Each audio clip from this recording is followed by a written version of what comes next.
You are considered cheaters from 2017.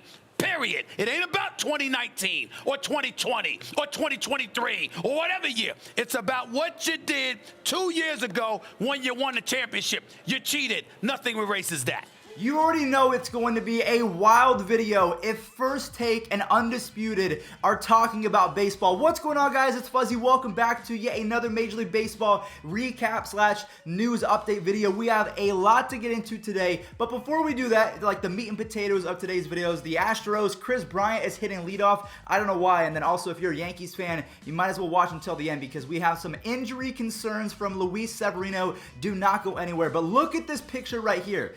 I mean, you can't really call him Shohei Ohtani anymore. He is now known as Shohei Ohtani. He said that the only thing he did this offseason was shoot some hoops with his buddies and swim.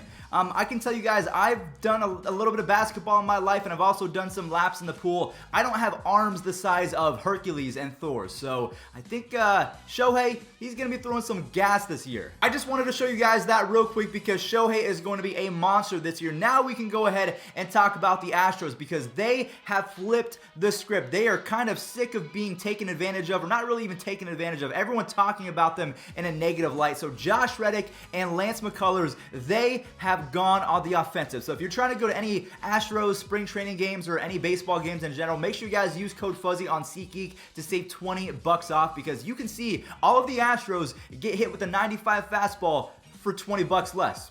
It's going to be fantastic. Now, you guys probably know I'm joking. If you're brand new to the channel, you might not know. I don't condone hitting players with fastballs, but again, you can save some money if that's your cup of tea. But Josh Reddick literally came out and said to all of the haters out here, he said, at some point, he's probably talking about me and all the other haters that have been really on the Astros bandwagon. He says, at some point, you have to move on and not give a bleep, okay? We can't say that. We're going to go out there and win and shut everybody up. So he is sick and tired of everyone disrespecting the Astros, and the only reason why you can disrespect the 2020 Astros is because they're still stacked. They have a very high chance of winning the World Series, and that's why everyone is so annoyed. Stephen A. Smith is talking about it. Max Kellerman says that the title should be vacated after a couple days of thinking about it. Robert Manfred calling the trophy a piece of metal. So the Astros situation, there is nothing good about it, and the reason why everyone's still upset is because they're still going to be great the following season. They have all of their players intact. All the players were given immunity in order to get the truth. So apparently, you know, Jose Canseco, he's going to get some Hall of Fame votes. I already talked about this. So if the players from the Astros can snitch and be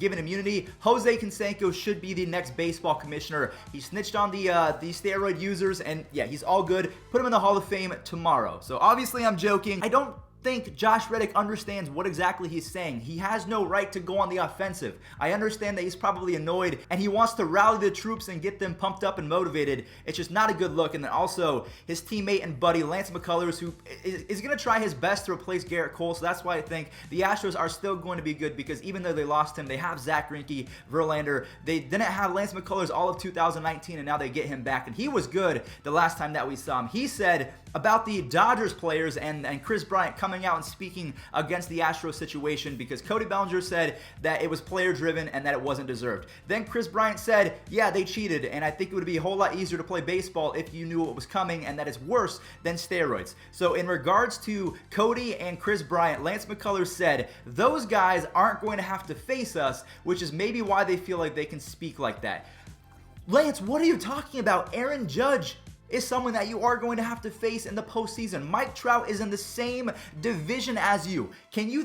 Mike Trout is already the best player in the world, and he's going to be angry. Mike Trout does not get angry. He just loves talking about the weather. He hits baseballs for a living. He's having a great time down cheering for his Eagles, so he's a very easy guy to figure out. He doesn't want to get involved in any drama, but he's upset. He's ready to go. The Angels, the A's, the Rangers, everyone else in that division is gunning for you, and you're talking about Cody Bellinger and Kris Bryant. You're either just not listening or you're stupid. I mean, I hate to say it and be that frank, but come on.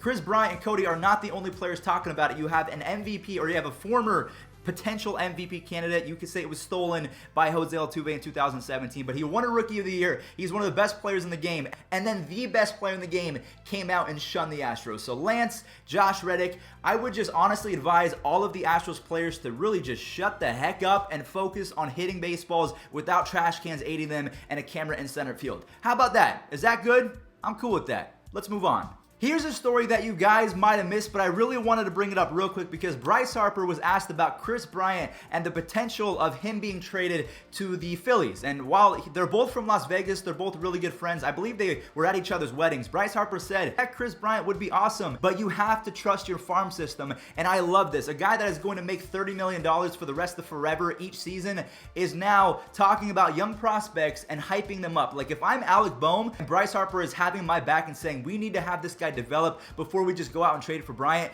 I think that's awesome. That would give me a lot of confidence, and I think that Bohm, better watch out for him. He might be a sneaky fantasy pick for the second half of the 2020 Major League Baseball season, but if you missed it, yeah, Bryce, I like this a lot. He's available. I mean, you have to have certain guys on your team that, you know, make less money to also have guys that make more money as well. So, I mean, you know, Kris, of course, you want an all-star caliber player, but we have Bohm. You know, we have a big-time third baseman, and we were able to get him in the draft. And, of course, anytime you're able to add an all-star player, you're going to want to add an all-star player. But also you have to be able to know that you developed a player in the minor leagues that can also help you at third base. And Bohm could be that guy for us. You know, you could come up and be one of the best third basemen in the second half or whatever it is. You know, so I think as a team, you know, you have to have guys like that are only making the minimum so you can go and spend at the deadline or anything like that. So because we just talked about Kris Bryant, I do want to go ahead and stick with him real quick because there is some breaking news. So in 2019, the Cubs had the worst leadoff situation in all of the game. Their leadoff hitters had a .294 on-base percentage.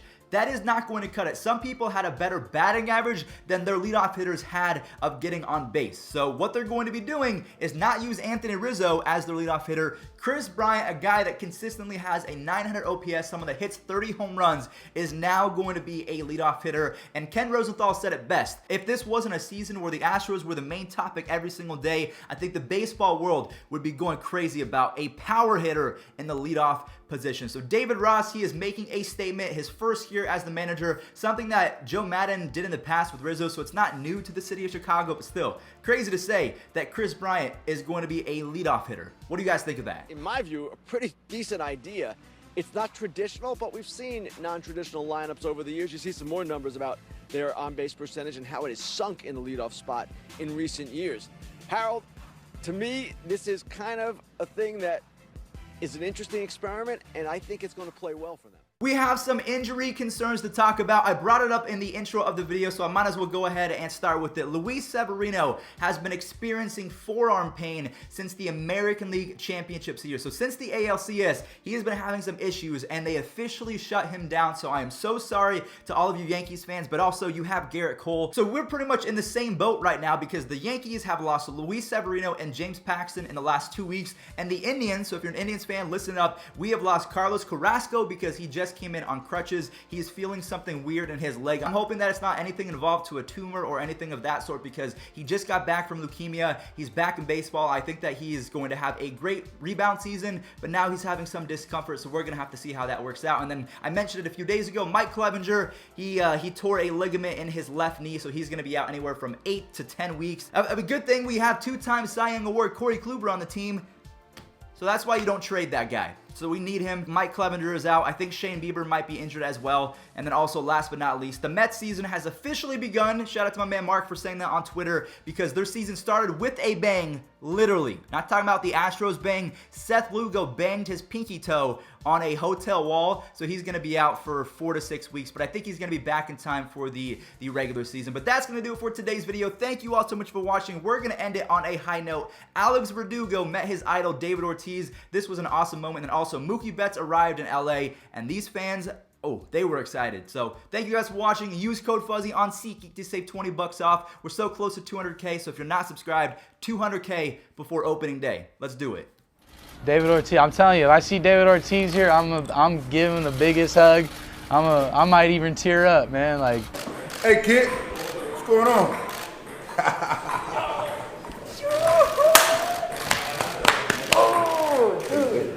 good. good. Yeah, how are you? Liar. Good. How you feeling? A lot better now. A lot better now. Remember, I'm shaking. you are very important to this organization. Anything, You went around here for a long time. yeah, anything you got, hey, I'm open ears with you, baby.